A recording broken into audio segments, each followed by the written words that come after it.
Once again, good morning, students, and welcome back to the class. Now we will proceed the chapter Poets and Pancakes. अभी मैंने आपको mind map के through characters explain किए हैं. Now we will proceed further. कल हमने last जो finish किया था एपिक्स तक फिनिश किया था दिस पॉइंट, और हमारा लास्ट जो पैराग्राफ है वो ये एक्सप्लेन कर रहा था कि जो ऑफिस बॉय है ही इज़ वेरी फ्रस्ट्रेटेड. उसे लगता है कि उसका टैलेंट यहाँ पर वेस्ट हो रहा है and nobody is caring about his talent. जो वो काम कर रहा है वो तो परवर्ड्स और बार्बर्स इनको दिया जाना चाहिए, उसका ये काम नहीं है. क्लियर? तो आज हम आगे प्रोसीड करेंगे. हम ऑफिस बॉय और सुबू के बारे में पढ़ने वाले हैं कि कौन कितना टैलेंटेड है और किसने क्या लाइफ में अचीव किया. So be ready. In all instances of frustration, you will always find the anger directed towards a single person, openly or covertly, and this man of the makeup department was convinced that all his woes, ignominy, and neglect were due to Kotha Mangalam Subbu. See, these are the important lines. First of all, please note down the meanings of few words. Please note down the meaning of covertly. See, this is the word. Covertly का meaning लिख लीजिए secretly, like बिना किसी को बताए या छुपा कर, जिसे हम कह सकते हैं secretly. Next यहाँ पर आप लिख लीजिए meaning woos. See, this is the word woos. Did you get it? woos. woos का मीनिंग आप लिख लीजिए ट्रबल्स, जो हमारी परेशानियाँ होती हैं, ट्रबल्स. एंड इग्नोमिनी का मीनिंग लिख लीजिए, this is ignominy and this is whose. Public shaming, like जब हमें पब्लिकली किसी के सामने इंसल्टेड फील होना पड़ता है, that is cold ignominy. Clear? तो यहाँ पर अब क्या कह रहे हैं writer? In all instances of frustration. अब यहाँ पर ऑफिस बॉय की बात हो रही है. किसकी है ये? ऑफिस बॉय की बात चल रही है कि इतना वो फ्रस्ट्रेटेड था और फ्रस्ट्रेशन के इतने सारे एग्जांपल्स उसके सामने आ चुके थे. तो you will always find the anger. आप हमेशा, अगर इतने सारे फ्रस्ट्रेशन आप झेलते हैं तो आप हमेशा गुस्से में ही रहते हैं. You will always find the anger directed towards a single person. अब जो है वो ओपनली भी हो सकता है, कोवर्टली मतलब सरेआम भी कह सकते हैं, और मन में या छुप कर भी हम कह सकते हैं. And this man of the makeup department. अब यहाँ पर दिस मैन कौन है? देखिए, दिस मैन, यहाँ पर दिस मैन बोला गया है ऑफिस बॉय के लिए, कि जो ये ऑफिस बॉय था ना, ये अपने मन में हमेशा हर वक्त फ्रस्ट्रेटेड ही रहता था. और ये अपनी फ्रस्ट्रेशन का कारण किसको मानता था? ये कहता था कि मेरी ज़िंदगी में जितने भी वूज, जितने भी इग्नोमिनी है, मीन्स जितने भी मुझे परेशानियों का सामना करना पड़ रहा है, या जितने भी ट्रबल्स हैं, या जितना भी पब्लिक शेमिंग है, दैट इज़ ऑल, वो किसकी वजह से है? कोठा मंगलम सुबू की वजह से है. किसकी वजह से है? कोठा मंगलम सुबू की वजह से है. क्लियर है यहाँ तक? ओके. अब नेक्स्ट देखिए. तो ये जो ऑफिस बॉय है, इसका क्या कहना था कि जितनी भी ये परेशानियां हैं, जितनी भी ये ट्रबल्स हैं, ये सब मेरी लाइफ में किसकी वजह से हैं? कोठा मंगलम सुबू की वजह से. क्लियर? Now let's proceed. आगे देखिए. Subbu was the number 2 at the Gemini studio. अब जो ये सुबू है, ये मैंने अभी आपको माइंड मैप में भी क्लियर किया था कि ये नंबर 2 था, बिकॉज नंबर 1 पे कौन था? एस वसंत, जो ऑनर था स्टूडियो का. नंबर 2 पे कौन है? सुबू, कोठा मंगलम सुबू. ये स्टूडियो पे नंबर 2 में था. He couldn't have had a more encouraging opening in films than our grown-up makeup boy had. क्या कहना चाह रहे हैं यहाँ पर? He couldn't have had a more encouraging opening in films. Means इसका जो हाथ है ना, इतना अच्छा नहीं था कि जब ये स्टार्टिंग में यहाँ पर आया था तो आते ही ये एकदम से नंबर 2 पर नहीं बन गया था. इसकी किस्मत भी इतनी अच्छी नहीं थी और इसका काम भी इतना अच्छा नहीं था. देन देखो, कंपैरिजन कर रहे हैं, देन लगाया हुआ है. Our grown up makeup boy. अब जो ये मेकअप बॉय है, इसको ग्रोन अप क्यों बोला है? बिकॉज ये 40 ईयर्स का है, और ये जब ये आया था, इसने काफ़ी ओपनिंग इसकी बहुत अच्छे से हुई थी, बट इसके जितना टैलेंट और इसके जितनी अच्छी ओपनिंग जो है, ये सुबू के साथ नहीं हुई थी. On the contrary, he must have had to face more uncertain and difficult times. On the contrary means अगर हम विरोधाभास देखें, भाई इसके साथ ये हुआ और उसके साथ वो हुआ, तो कंपैरिजन कर रहे हैं कि जो he must have had to face more uncertain difficult times, जो सुबु है उसको काफ़ी मुश्किल समय का सामना करना पड़ा था जब उसने फिल्म इंडस्ट्री में एंट्री की थी, in comparison to office boy. For when he began his career, there were no firmly established film producing companies. क्योंकि जब सुबु ने ज्वाइन किया था तो इतनी हाई लेवल की इंडस्ट्रीज़ नहीं थी जो अच्छे से इस्टेब्लिश्ड हो सके और इजीली किसी को भी काम पर ले लें, या फिर ये कहें कि स्टूडियोज़ भी नहीं थे। Even in the matter of education, specially formal education, Subu couldn't have had an appreciable lead over our boy. अब ये ओवर आवर बॉय कौन है यहाँ पर? Office boy. मीन्स कहने का मतलब है कि सुबु की किस्मत भी ऑफिस बॉय से अच्छी नहीं थी, और एजुकेशन की अगर बात करें तो वो भी सुबु की फॉर्मल सी थी, it was just a normal education. But जो ऑफिस बॉय है वो सुबु से ज़्यादा एजुकेटेड था। ठीक है, मैंने आपको अभी मैप में भी बताई थी ये बात। But by virtue of being born a Brahmin, क्योंकि वो एक ब्राह्मण फैमिली से था, तो बाय वर्च्यू का मतलब आप लिख सकते हैं जस्ट जैसे कोई चीज़ अच्छाई के लिए होती है, मॉरल वैल्यूज़, गुड वैल्यूज़ आप बोल सकते हैं। तो बीइंग अ ब्राह्मण, क्योंकि वो एक ब्राह्मण फैमिली से था, तो बस आप ये कह लीजिए कि उसकी किस्मत अच्छी थी जो उसे इतनी अच्छी अपॉर्चुनिटीज़ मिलती गई। A virtue indeed, he must have had exposure to more affluent situations. Affluent का मीनिंग लिख लीजिए, affluent means wealthy. Affluent means wealthy, means उसकी किस्मत इतनी अच्छी थी कि उसे easily क्या मिलती गई? अपॉर्चुनिटीज़ मिलती गई। क्लियर? आगे देखिए। He had the ability to look cheerful.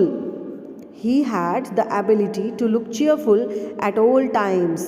मतलब वो हर समय खुश रहता था, even after having had a hand in a flop film. भले ही उसकी जो फिल्म्स हैं वो फ्लॉप जा रही थी, फिर भी वो cheerful रहता था, खुश रहता था। He always had work for somebody.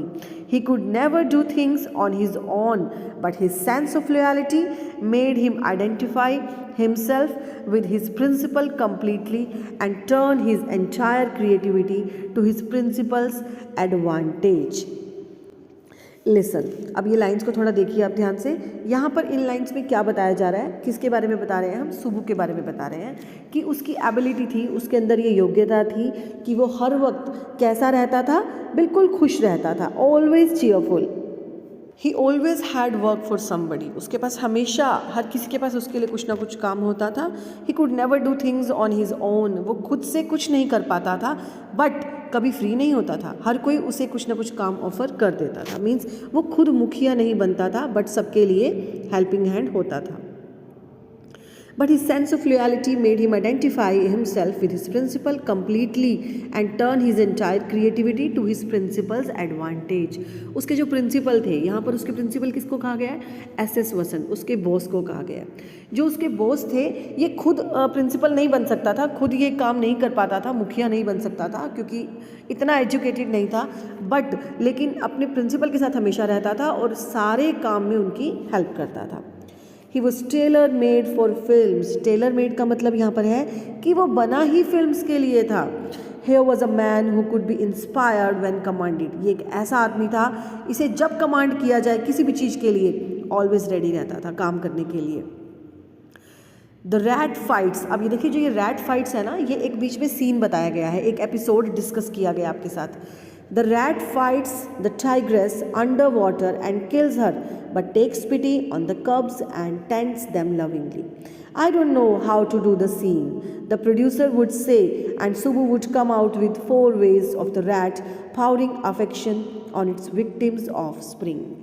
See, यहाँ पर आपके साथ एक सीन डिस्कस किया गया है। इसमें क्या बता रहे हैं कि एक बार एक जो ये हमारे एस.एस. वसन थे, इन्होंने एक सीन डिस्कस किया कि सुबु मेरी ये प्रॉब्लम है बट मुझे सॉल्यूशन नहीं मिल रहा।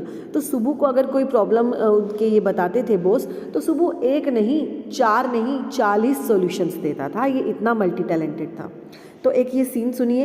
एक बार क्या हुआ, the rat fights the tigress. अब सुबू को एसएस वसंत बताते हैं, सीन समझाते हैं कि एक जो हमारा सीन है वो ये है कि जो रैट है वो लड़ रही है किसके साथ, टाइग्रेस के साथ। जो फीमेल टाइगर है उसके साथ लड़ रही है पानी के अंदर, और उसने टाइग्रेस को मार भी दिया, किल हर, बट लेकिन उसके ऊपर जो उसके कब्स हैं, जो उसके बच्चे हैं टाइग्रेस के जो कब्स हैं उनके ऊपर उसे पिटी खाती है, मतलब दया आ जाती है, एंड टेंड्स देम लविंगली, और उन पर वो प्यार दिखाती है। तो एसएस वसंत कहते हैं मुझे समझ नहीं आ रहा मैं इस सीन को कैसे दिखाऊं। द प्रोड्यूसर उसे बोलते थे कि सुबू जो है वो कोई सोल्यूशन ढूंढो। तो Subbu come out with 4 ways of the rat powering affection on it's victims of spring. तो जो सुबू है वो एक नहीं 4 सॉल्यूशन देता था, किस चीज़ के, कि वो कैसे अपने विक्टिम्स ऑफ स्प्रिंग, विक्टिम मतलब जो वहाँ पर टाइग्रेस है उसके ऑफ स्प्रिंग मतलब उसके जो बच्चे हैं, जो किड्स हैं, उनके ऊपर कैसे प्यार दिखा सकता है, उसके 4 वेज उन्होंने बता दिए। अब एसएस वसंत क्या कहते हैं, good but I am not sure it's effective enough. हाँ ठीक है, बहुत अच्छा, लेकिन मुझे नहीं लग रहा कि ये चारों सॉल्यूशंस इतने इफ़ेक्टिव हो सकते हैं। The producer would say and in a minute Subbu would come out with 14 more alternatives. अब सुबू को तो बस सुनने की देर थी, उसने एक नहीं उसके बाद 14 सॉल्यूशन अल्टरनेटिव्स अलग अलग तरीके और बता दिए। Film making must have been and वो so easy with a man like Subbu. Film making जो है ना सुबू जैसे इंसान के साथ रहने पर और ज़्यादा ईजी हो जाती थी। And if there was a man who gave direction and definition to Gemini Studio during its golden years, it was Subbu. और अगर जेमिनी स्टूडियो को किसी ने आगे बढ़ाने में हेल्प की है, उसके गोल्डन ईयर्स लाने में हेल्प की है, तो वो कौन है, सुबू है। Subbu had a separate identity as a poet. अब सुबू की एक अलग से अपनी पहचान थी, अलग से अपनी आइडेंटिटी थी, और वो आइडेंटिटी क्या थी कि सुबू एक पोएट था। And though he was certainly capable of more complex and higher forms. और यद्यपि सुबू के अंदर इतनी पावर थी कि वो बहुत अच्छे लेवल की, हाई लेवल की पॉम्स भी लिख सकता था, लेकिन वो नहीं लिखता था। वो इतने लेवल की लिखता था जो नॉर्मल लोगों को समझ आ जाए। He deliberately chose to address his poetry to the masses. Masses मतलब जो लोग हैं, जो भीड़ है, जो सुनने वाले हमारे पीपल हैं। वो ऐसी पोइट्री लिखता था जो आम जनता को, नॉर्मल लोगों को भी इजीली समझ आ जाए। क्लियर है यहाँ तक सबको? अगर आपको कोई भी डाउट है तो प्लीज़ ऑनलाइन क्लास में आइए and clear your doubts. Next देखिए, his success in films overshadowed and dwarfed his literary achievements. The most important line, सबसे पहले आप मीनिंग लिख लीजिए। ड्वार्फ का मीनिंग लिख लीजिए, seem small. This is the dwarfed, see here, ये है ड्वार्फ्ड। इसका मीनिंग लिख लीजिए आप, सीम स्मॉल मीन्स हमें कोई चीज़ जब छोटी महसूस होती है। क्लियर? ओवरशैडोड का मतलब भी लिख लीजिए, ये रहा ओवरशैडोड, मिल गया सबको। ओवरशैडोड का मतलब क्या होता है, जैसे कि मैं आपको ये एक एग्जांपल से समझाती हूँ। जैसे आपके अंदर 2 टैलेंट हैं, आपको सिंगिंग भी बहुत अच्छी आती है और आप एक टीचर भी बहुत अच्छे बन गए, लेकिन अब आप टीचर प्रोफेशन में चले गए हैं, आप टीचिंग ही कर रहे हैं, तो आपकी जो बहुत अच्छी सिंगिंग थी वो पीछे छूट गई, तो मीन्स दैट इज़ ओवरशैडोड। तो आप क्या बोलेंगे उसको, कि वो जो आपका प्रोफेशन था वो ओवरशैडोड हो गया। सेम विद सुबू की जो पोएटिक, उसकी जो अंदर टैलेंट था, पोएट वाला टैलेंट था, वो ओवरशैडोड हो गया क्योंकि वो यहाँ स्टोरी डिपार्टमेंट में बहुत अच्छा काम करने लग गया। Clear everyone?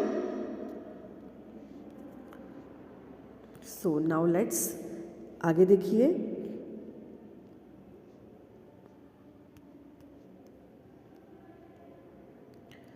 और सो हिज क्रिटिक्स फेल्ट, और उसके जो क्रिटिक्स हैं, क्रिटिक्स क्या होते हैं, जो आलोचना करते हैं या जो कमियां निकालते हैं या जो किसी के बारे में डिटेल स्टडी करके बताते हैं कि हाँ ये सही है, ये गलत है, तो जो क्रिटिक्स है ना उनको ऐसा ही लगता है कि जो उसकी लिटरेरी अचीवमेंट्स हैं, मीन्स जो वो स्टोरी डिपार्टमेंट में काम कर रहा है वो ज़्यादा हाई लेवल पे अच्छी होने लगी हैं, तो उसकी जो पोइटिक डिवाइसेस के, जो उसका पोएम्स का जो क्रेज़ था, जो उसका टैलेंट था पोएट बनने का, वो जो है ओवरशैडोड हो गया, वो ड्वार्फ्ड होने लगा, छोटा दिखने लगा। Clear everyone? तो आई होप यहाँ तक सबको क्लियर है। तो आज के लिए इतना ही करते हैं, बाकी हम नेक्स्ट वीडियो में करेंगे। Okay, bye.